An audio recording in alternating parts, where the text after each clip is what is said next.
boa e bela pátria, Portugal. Para quem não conhece, é o cunhado do presbítero Isaac, né? Ele esteve pregando aqui terça passada, esteve congregando conosco aqui domingo, e hoje ele prega, despede da igreja, e amanhã volta a Portugal. Amém, irmãos? Tudo bem, né?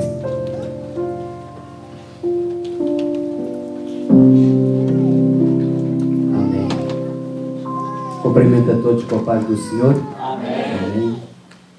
Foi alguns dias bem passados aqui neste país, na casa do Pai, uma igreja que a gente conhecia de ouvir falar.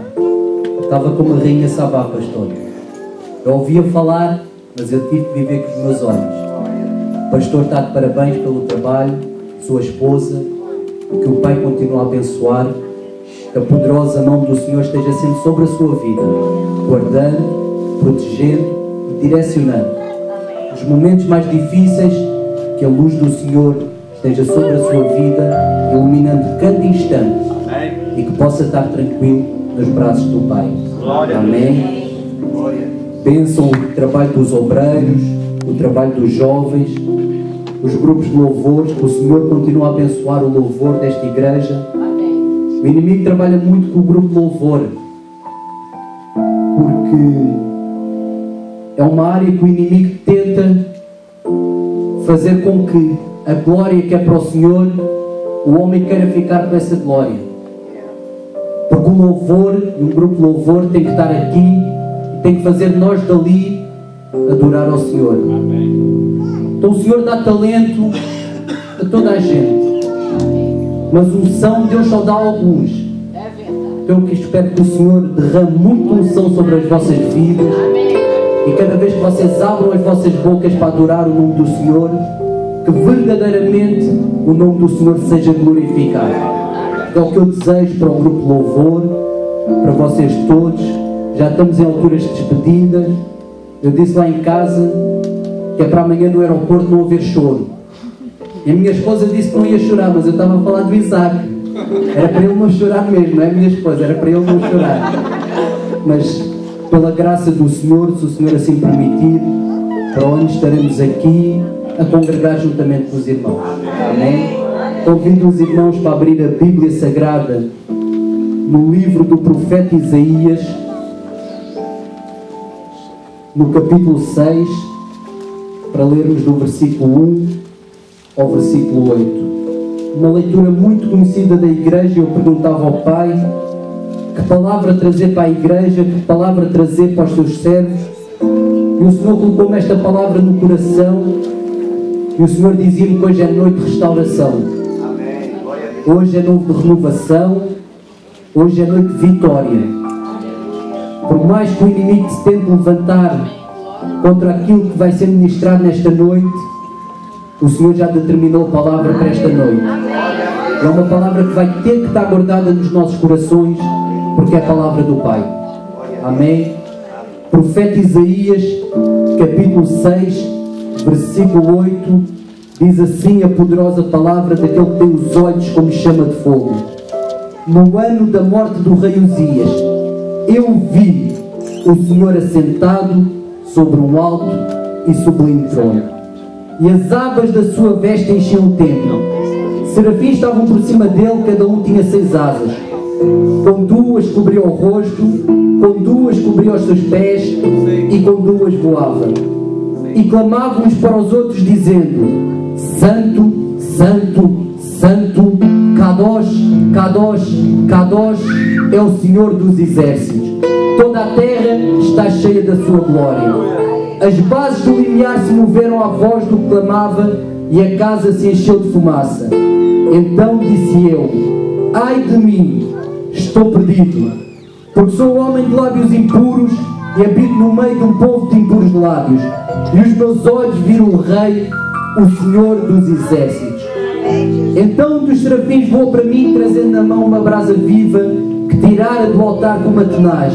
Com a brasa tocou a minha boca e disse: eis que ela tocou os teus lábios. A tua iniquidade foi tirada e perdoado o teu pecado. Depois disto ouvi a voz do Senhor que dizia: a quem enviarei e quem há de ir por nós? Disse eu: eis-me aqui, envia-me a mim. Amém? Podem tomar assento, exaltando e glorificando o nome do Altíssimo. Enquanto eu meditava na palavra para trazer à igreja, amados, o Senhor trouxe-me aqui ao livro do profeta Isaías e trouxe-me esta passagem muito conhecida da igreja, esta visão que o profeta Isaías teve do Senhor. E enquanto eu meditava nesta palavra, amados, eu compreendi que Isaías neste momento não teve uma visão. Isaías neste momento teve 3 visões dentro desta visão. Dentro desta visão, o profeta Isaías teve 3 visões, as quais eu quero partilhar com a igreja, as quais eu quero que a igreja guarde no coração e às quais eu quero que a igreja possa assim viver o seu dia a dia com as mesmas 3 visões que o profeta Isaías teve. Para nós nos localizarmos mais ou menos nesta altura da história, amados, na qual o profeta Isaías profetizava, Israel era uma nação que estava completamente desviada dos caminhos do Senhor. Era uma nação que estava afastada dos padrões que o Senhor próprio lhes tinha dito para eles cumprirem. Era uma nação que estava afastada dos mandamentos que o Senhor lhes tinha ordenado. O livro do profeta Isaías, amados, começa de uma maneira bastante dura para o povo de Israel, da parte do Senhor a falar com eles. Deus lá no versículo 4 começa a dizer: olha, o boi conhece o seu possuidor, a jumenta conhece o dono da sua manjedoura, mas Israel não me conhece. O meu povo não me entende. Mais à frente, a partir do versículo 11, o Senhor começa a dizer: olha, Isaías, não me adianta nada essa multidão de holocaustos, não me adianta essa multidão de sacrifícios, não me adianta essa multidão de incenso que vocês queimam. Eu estou cansado da gordura dos animais, eu não me deleito com a lã dos cordeiros, eu não suporto mais ver o sangue dos animais que vocês derramam para mim.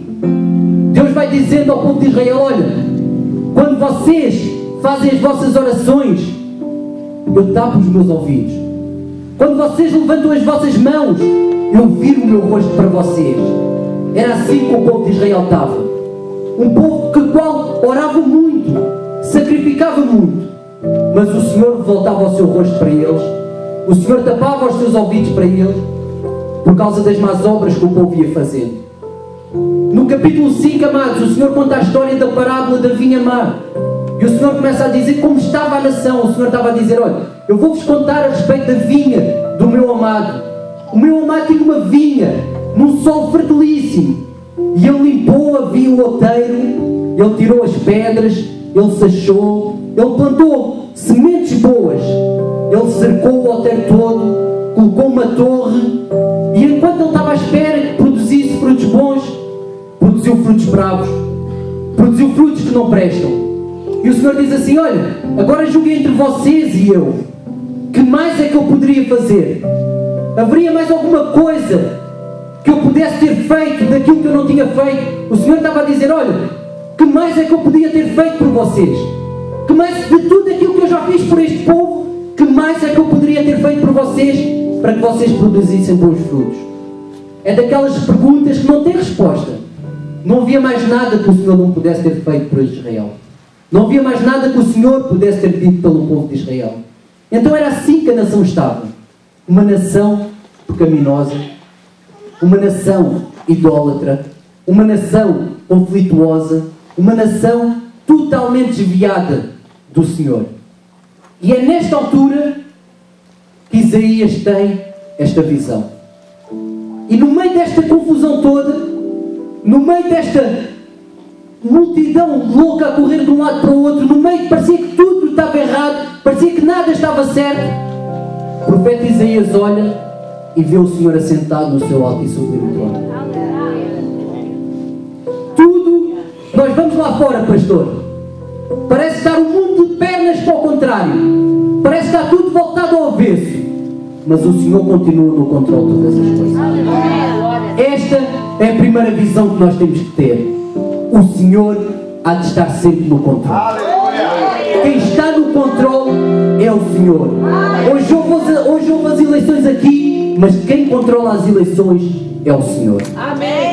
A nação pode estar voltada ao contrário, mas o Senhor nunca há de perder o controle. O Senhor nunca há de perder o controle da situação. O Senhor nosso Deus não é um político qualquer que desespera e que despede ministros. Não é um político qualquer que desespera e corre de um lado para o outro. O Senhor continua sentado no seu alto e sublime trono.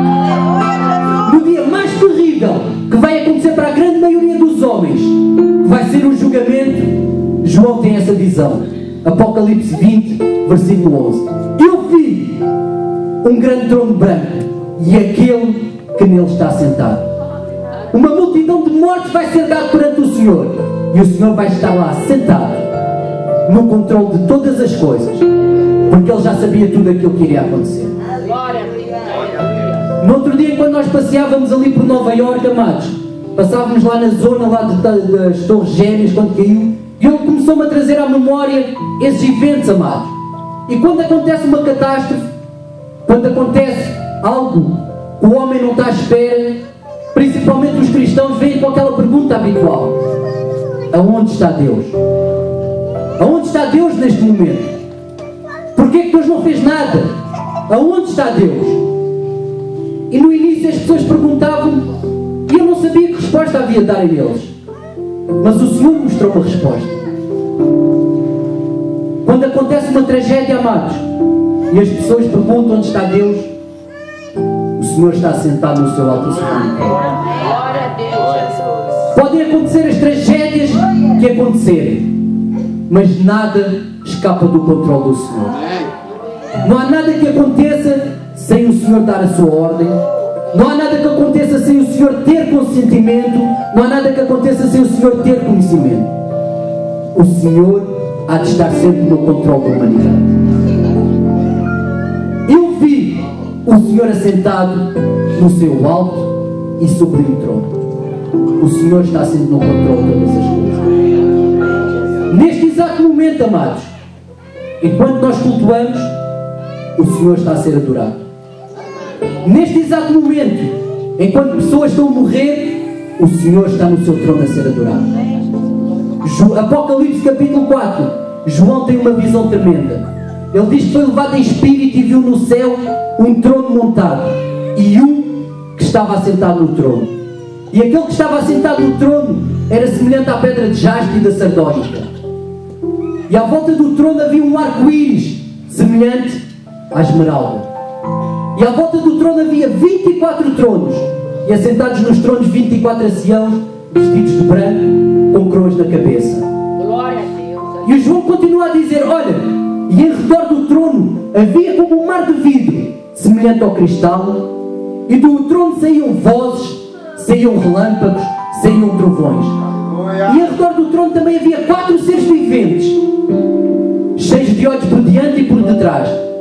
E o primeiro ser era semelhante a um leão, e o segundo ser era semelhante a um novilho, e o terceiro ser tinha a forma de um homem, e o quarto ser tinha o aspecto de uma águia voando. E os 4 seres proclamavam de dia e de noite: Santo, Santo, Santo é o Senhor Deus Todo-Poderoso, o que era, o que é e o que há de vir. E enquanto os 4 seres glorificavam o nome do Senhor, aquele que está sentado no trono pelos séculos dos séculos, os 24 anciãos prostram-se diante dele, tiram as suas coroas e dizem: digno és tu, Senhor, de receber honra, de receber glória, de receber poder, porque tudo foi criado por ti. O Senhor há de estar sempre no controle, amado. O Senhor há de estar sempre no seu trono a ser adorado. O Senhor há de estar sempre no seu trono com o controle de tudo aquilo que se passa na humanidade. Amém. Eu vi o Senhor assentado no seu alto e sublime trono. As coisas estão difíceis, o Senhor está no controle. A prova parece que não passa, o Senhor está no controle. Amém, Jesus. Glória a Deus. O homem até pode pensar que tem o controle das coisas, amados, mas quem controla tudo é o grande Jeová. Glória a Deus, é verdade. Este ano, amados, na Europa, quando começou o verão não começou como um verão normal costuma começar. Então o homem, irmão Isaac, agarrou nos seus aparelhos a maior tecnologia que o homem tem, os seus aparelhos mais recentes, agarrou lá nos seus radares e começou a medir a temperatura do verão. E eles disseram, e foi notícia pela Europa toda, que iria ser o verão mais frio de todos os tempos. Praticamente não iríamos ter verão lá na Europa. Que a temperatura raramente chegaria aos 25, 27 graus. E nunca houve um verão tão quente como este ano. É o Senhor quem controla tudo. O homem até pode pensar que consegue controlar as coisas, mas quem tem o controle é o grande Deus Todo-Poderoso. Quando foi da morte do Senhor Jesus, amados, havia várias pessoas com vários sentimentos. Os discípulos choravam com aquilo que tinha acontecido. Os judeus, os fariseus, batiam palmas com aquilo que tinha acontecido. Os romanos ficavam entre cá e lá sem saber que o que tinham feito se estava certo ou se estava errado. Mas enquanto toda a gente estava com esses sentimentos diferentes, o Senhor estava lá embaixo nas mais profundezas, a pregar aos espíritos caídos e a dizer: quem tem poder sou eu. Nem a morte me consegue vencer. Quem está no controle de todas as coisas sou eu. Quem controla tudo sou eu. E ele vai lá confirmar, amados, o que o profeta Oséias fala lá no capítulo 14, no versículo 13, e o próprio Paulo fala lá em 1 Coríntios 15, 55. Onde está a morte da tua vitória? Onde está o inferno do teu aguilhão? Ninguém tem controle a não ser o Senhor Todo-Poderoso. Quem está no controle, amados, é o Deus Todo-Poderoso. O Senhor manda dizer nesta noite para alguém: eu é que estou no controle. Sossega o teu coração. Eu é que estou no controle. Sossega o teu coração. Aleluia, glória a Deus. O Senhor há de estar sempre no controle. Primeira visão do profeta Isaías: eu vi o Senhor assentado no seu alto e sublime trono. Segunda visão, amados. E quando nós temos uma visão dessas, quando nós temos uma certeza dessas do Deus que nós servimos, nós temos que ter a segunda visão que o profeta Isaías teve. Ai de mim, porque eu sou um pecador. Ai de mim, que eu sou um homem de lábios impuros. Uma visão introspectiva. Aquilo que Paulo fala, que nós costumamos ler na leitura da ceia, amados: julgue-se cada um a si mesmo. É a visão que nós temos de ter do nosso eu. Lucas 19, amados, conta lá a história de Zaqueu. Todos nós conhecemos a história de Zaqueu. Havia um homem que andava lá, Zaqueu, pequenino, quis ver Jesus, subiu para cima da árvore. Lá os fariseus disseram, os doutores da lei: oh, não vais para a casa dele, ele é um pecador. Toda a gente sabe essa história de Zaqueu, amado. Mas a história de Zaqueu tem uma parte tremenda. Zaqueu vira-se para Jesus e diz assim: olha, se eu defraudei alguém, eu vou dar o meu dinheiro aos pobres. E se eu defraudei alguém, eu vou dar 4 vezes mais daquilo que eu tirei. E o Senhor Jesus vira-se e diz: hoje houve salvação nesta casa. Não bastou o Senhor ter pedido a Zaqueu para ir lá para a sua casa. Não bastou o Senhor estar na casa com Zaqueu. Zaqueu teve que reconhecer aquilo que fazia de errado. Zaqueu teve que reconhecer o seu pecado. Zaqueu teve que reconhecer aquilo que estava errado na sua vida para vir a salvação à sua casa. Hoje houve salvação nesta casa. É a visão que nós temos que ter de nós. Os nossos pecados, as nossas falhas, os nossos erros. Eu gostei muito, pastor Valdirão, de ouvir o pastor a falar várias vezes a respeito de nós não podermos viver uma vida de máscaras. A partir do momento que nós nos convertemos ao Senhor Jesus, nossa máscara tem que cair, amados. Não podemos viver uma vida de fachada. Não podemos viver um cristianismo de aparência. A máscara tem mesmo que cair. Infelizmente vivemos numa altura que as pessoas querem ver as casas cheias, querem ver as igrejas cheias, e não falam do pecado como sendo pecado. Não confrontam o erro como sendo erro. Não confrontam o engano como sendo engano. Mas pecado, ainda que toda a gente cometa o mesmo pecado, há de continuar a ser pecado. O erro, mesmo que toda a gente cometa o mesmo erro, há de continuar a ser o erro. E as pessoas sobem em cima dos púlpitos para ter as suas casas cheias, não dizem: tu tens a vida errada. Não confrontam-nos com as decisões erradas que nós tomamos.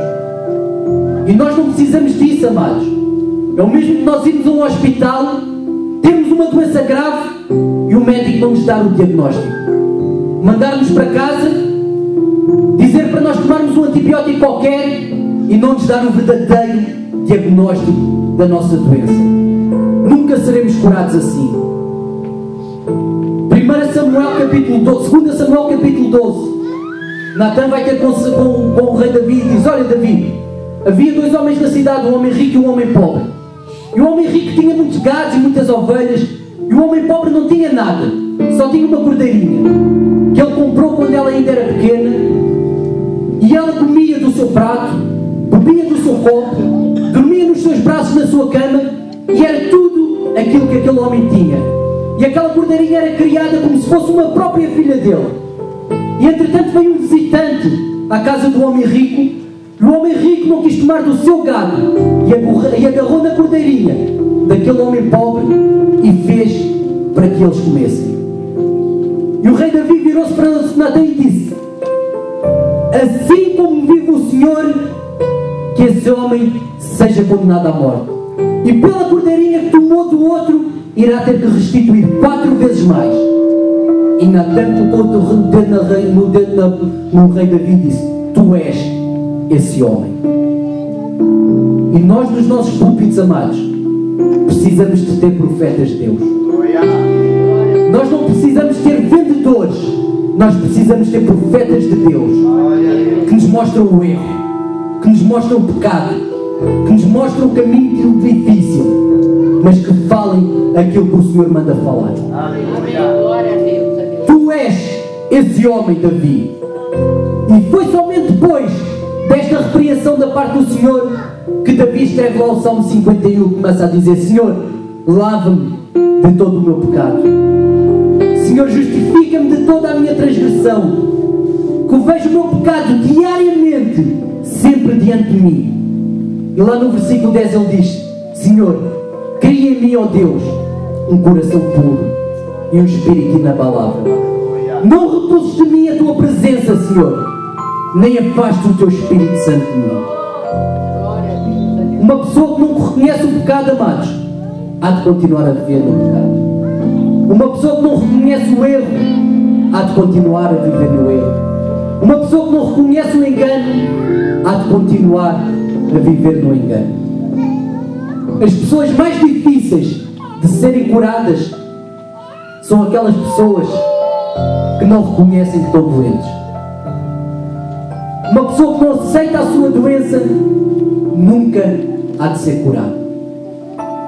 E o profeta Isaías vem e tem essa visão: ai de mim, ai de mim, ai de mim. E depois disto o Senhor dá-lhe a terceira visão, amados. E isto é por ordem. A primeira visão que nós temos é o Senhor sempre no controle das nossas vidas. É o Senhor sempre no controle de todas as coisas. A segunda visão é reconhecer os nossos erros, reconhecer as nossas falhas e ir fazendo uma vida procurando ser melhor cada dia. A terceira visão é a visão do chamado.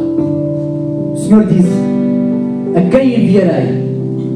Quem há de ir por nós? E o profeta Isaías diz: eis-me aqui, Senhor, envia-me a mim. E igrejas, amados, com projetos na gaveta por faltas de obreiros, e igrejas que têm projetos para serem feitos por o povo não tomar a frente desses projetos. Chegamos a ouvir hoje em dia, pastor Valdirã, gritos de pastores, exatamente como Paulo disse lá na segunda carta a Timóteo: Timóteo, vem ter comigo depressa, Timóteo, porque todos me abandonaram. Demas Amanda, presente século, foi para um lado, Tito foi para o outro lado, todos me deixaram, Timóteo. Procura vir depressa ter comigo. Todos me abandonaram. Pessoas com chamados bonitos, pessoas com dons tremendos, guardados na gaveta, enterrados bem no fundo, para não serem usados pelo Senhor. A terceira visão, amados, é do chamado de Deus para a nossa vida. Ainda que tenhamos que deixar algumas coisas de parte, vamos ter que deixar. Mateus 5 é tremendo como a Bíblia conta, amados. Lá em Mateus 5, quando Jesus vai passando e vai chamando os discípulos, passa por Pedro e pelo seu irmão, eles estão lá no barco e Jesus diz: olha, larguem essas vossas redes, porque a partir de agora vocês serão pescadores de homens. E a Bíblia diz que imediatamente eles deixaram tudo para trás. Caminha mais à frente, acha mais dois irmãos e diz: olha, deixem isso e sigam. E na mesma hora eles deixaram tudo para trás e seguiram. Ainda que tenhamos que deixar algumas coisas para trás, amados, não é nada comparado com a honra de servir o Senhor.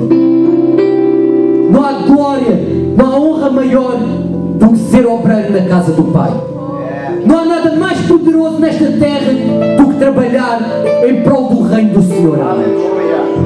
Ainda que tenhamos que deixar sonhos para trás, ainda que alguns sonhos não se venham a concretizar, mas se o sonho de Deus sobre a nossa vida se concretizar, há de ser maior do que os nossos sonhos. Amém. Amém. Glória a Deus. Quando comecei a trabalhar, amados, eu sempre tive um sonho, que era chegar a diretor de um hotel. Sempre tive esse sonho. E pela misericórdia do Senhor, o Senhor concedeu-me esse sonho. Tornou-me diretor de comidas e bebidas, diretor de food and beverage, num dos melhores hotéis de 5 estrelas em Portugal. E foi um dia de muita alegria. E eu dizia: o Senhor é fiel. O Senhor é fiel. E eu comentava com a minha esposa: até para poder ajudar mais na igreja, o dízimo vai ser maior. Quando quiser sair, vou poder sair, vou poder estar mais firme na obra. E o tempo foi passando, e aquilo que deveria ser uma bênção para a minha vida foi se tornando mesmo uma maldição. E foi-me afastando da presença do Pai. Se havia algo que eu gostava, amados, era quando vinha alguém e dizia: olha, o Senhor mostrou um Nuno que Ele se alegra com a tua vida. O Senhor hoje deu-me um sonho, Nuno, no qual o Senhor se alegrava muito sobre ti. E eu fui-me afastando da obra do Pai. Comecei a congregar só domingo. Em casa, uma luta terrível, eu e a minha esposa, discussão, brigas. E um dia uma irmã foi ter com a minha esposa e disse: olha, eu tive um sonho e eu vou-te contar o sonho a ti, nem vou contar ao Nuno. E no sonho Deus falava comigo que estava bastante triste por mim. Foi como uma faca. Quando a minha esposa me contou isso, foi como uma faca a penetrar-me dentro de mim. Foi como uma faca a entrar no coração, bem lá no fundo. E pela noite eu só podia chorar. Não havia mais nada para fazer. Nem tinha coragem, amados, de olhar para o Senhor, de ajoelhar para orar. Só dava mesmo para chorar. E eu tive que tomar uma decisão: abrir mão do trabalho. E as pessoas comentavam e diziam: mas tu vais para onde? Diz lá para que hotel é que vais trabalhar? As pessoas não entendiam que o chamado de Deus, o sonho de Deus para a minha vida, era superior a ser diretor de um hotel. Aleluia. E o Senhor claramente um dia falou comigo e disse: Nuno, diretor de hotel, comparado com aquilo que eu tenho para ti, é muito pequeno. Então, se nós tivermos que abrir mão de algumas coisas, nós temos que abrir mão dessas coisas. Se nós tivermos que deixar algumas coisas para trás, nós vamos ter que deixar algumas coisas para trás. É um presente que Deus nos deu. Os nossos dons, os nossos talentos. Paulo diz a Timóteo: olha, Timóteo, não sejas negligente com o dom que recebeste por imposição de mãos. Aquele dom que o Senhor deu sobre a sua vida, o talento que o Senhor te entregou, está guardado, está escondido, e o Senhor à espera que ele seja usado. É a visão do chamado. Nós não fomos chamados para estar simplesmente sentados nas cadeiras. Nós não fomos chamados para ficar agarrados aos computadores, às redes sociais.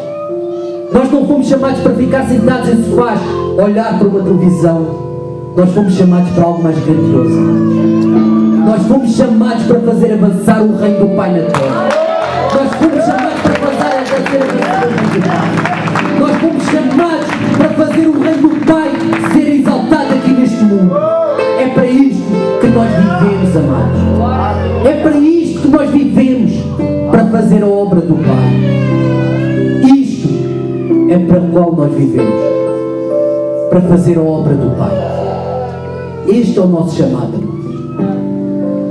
Eu começo a pensar lá em Ezequiel, amados, na visão lá dos ossos, do Vale de Ossos, lá no capítulo 47, e eu começo a trazer para os nossos dias atuais. Deus continua igual.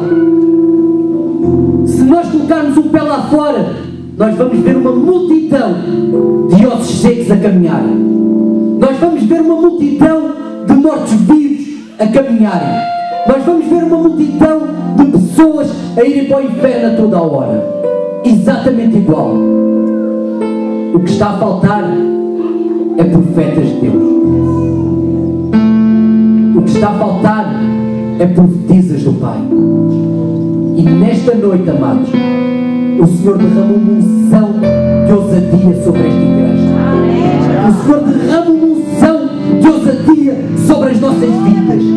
E da mesma maneira como falou com Ezequiel, o Senhor fala connosco nesta noite. Profetiza, filho do homem. Profetiza, filho do homem. Profetiza, filho do homem. Profetiza, filho do homem. É para isto que nós nascemos. É para isto que nós vivemos. É para isto que nós estamos nesta terra. Para fazer avançar o reino do Pai. Profetiza. Este ano da multiplicação em 2013, em 2014, vai ter que ser o ano que vai transbordar esta igreja, amados. Profetiza, profetiza, profetiza, profetiza, profetiza, amados. É para isso que nós nascemos, amados. Obreiros do Senhor. Ser obreiro do Pai. E quando nós preparávamos a viagem, toda a gente lá em Portugal fazia a mesma piadinha triste. Quando alguém viaja para os Estados Unidos, as pessoas fazem sempre as mesmas piadas. Vai lá visitar o Barack Obama, vai lá à Casa Branca, fazem sempre essas piadas tristes. E eu dizia: visitar o Obama? Eu tenho o meu cunhado que é obreiro do Pai. Eu tenho o meu cunhado que é obreiro do Rei dos Reis. E eu lá quero saber de um presidente dos homens. O nosso chamado é maior do que qualquer chamado desta terra. Aquilo que nós temos aqui na casa do Pai, não há cargo nenhum na política que seja superior a isso. Não há nada. Uma vez perguntaram ao Billy Graham, amados, porque é que ele nunca se tinha candidatado à presidência dos Estados Unidos. Ele dizia: sou embaixador do rei. Como é que eu posso descer de cargo? Ser presidente dos Estados Unidos comparado com ser embaixador do rei, não tem como comparar. Não tem como comparar. Aleluia. A visão do nosso chamado.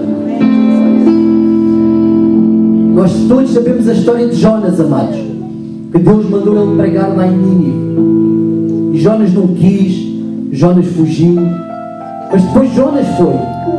E um homem só, no meio de um povo idólatra, no meio de um povo mau, no meio de um povo sanguinário, ele andava lá e dizia: arrependei-vos, pois é chegado o reino dos céus. Arrependei-vos, pois é chegado o reino dos céus.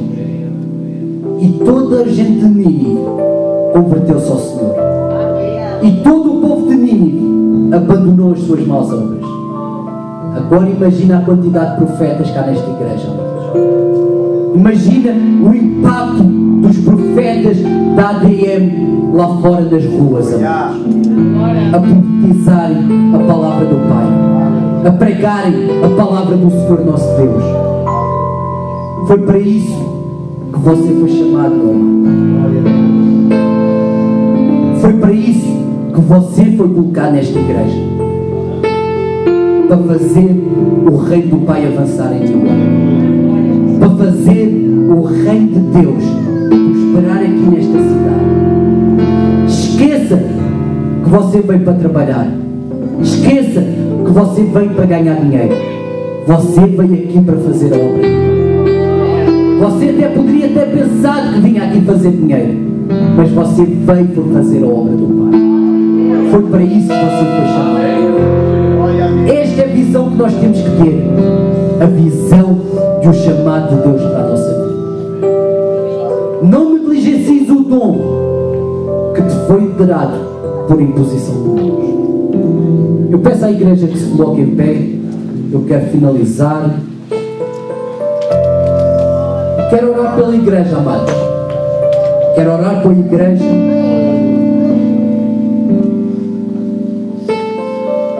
Quero pedir a Deus que o Espírito Santo esteja sempre sobre as nossas vidas. Aquele dom, aquele talento que você tinha e que nunca mais usou, você vai voltar a usar. As línguas estranhas que você já não falava há muitos anos, que você já não falava há alguns meses, você vai voltar a falar. Hoje é noite de restauração, amado. Hoje é noite de você restaurar os seus sonhos. Hoje é noite de você reconhecer o chamado de Deus para a sua vida. Hoje é noite de você entender aquilo que o Pai tem para você. Hoje é noite de você compreender o real motivo de você estar aqui. Peça direção ao Pai. Peça direção ao Senhor. Peça ao Senhor que encaminhe. Peça ao Senhor que dê visão. Peça ao Senhor que nos mostre, através da sua vida, milagres e maravilhas, amados. Quando você orar por imposição de mãos, os enfermos vão ter que ser curados. Quando você colocar a sua mão e profetizar, o Senhor vai mostrar que vem do Pai. Quando você falar algo que é do Senhor, o Senhor vai mostrar que é o Senhor quem fala. Profetiza, filho do homem. Profetiza, filho do homem. Profetiza, filho do homem. Foi para isso que nós fomos chamados, amados. É o único motivo de nós nos encontrarmos aqui. Fazer o reino do Pai avançar. Fazer a obra do Pai ir mais além.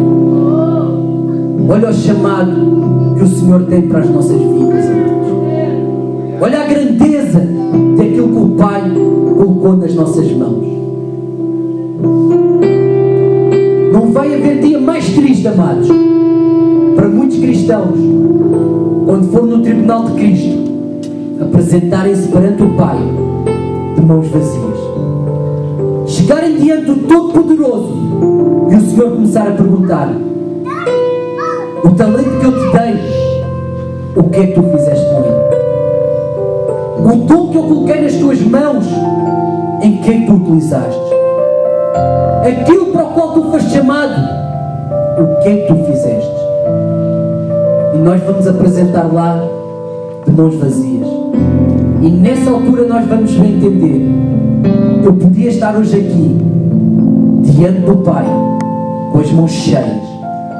Eu podia estar hoje aqui diante do Senhor com as mãos cheias de tudo aquilo que eu fiz lá na terra. E apresento-me assim. Você vai ter que entender. Você vai ter que entender que o Senhor vai requerer esses dons.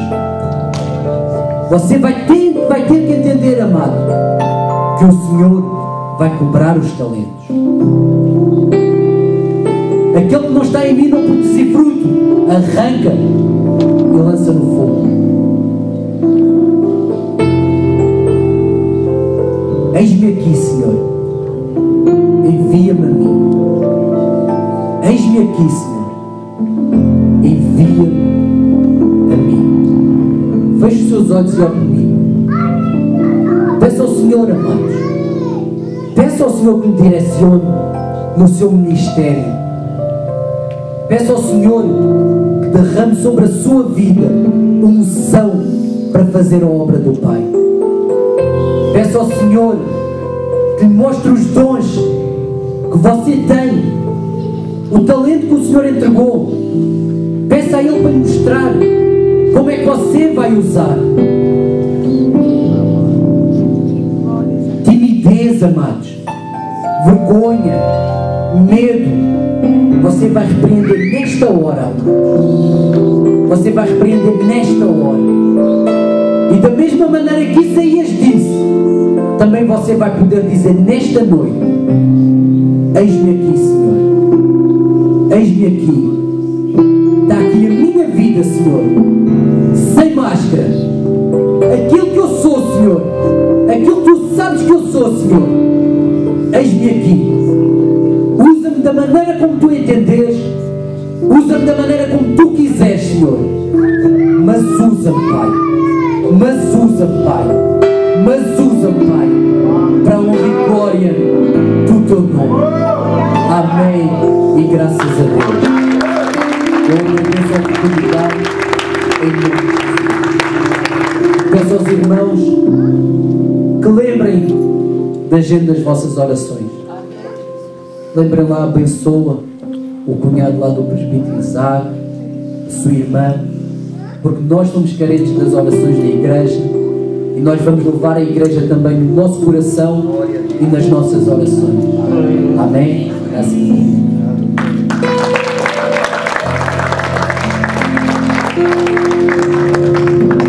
Glória a Deus. Foi abençoado nessa noite, meu irmão? Você pode dizer glória a Deus? Glória a Deus. Louvado seja o Senhor pela sua vida, pastor Nuno. Nós agradecemos a Deus pelo privilégio de ter conosco esses dias, desde terça-feira passada, né?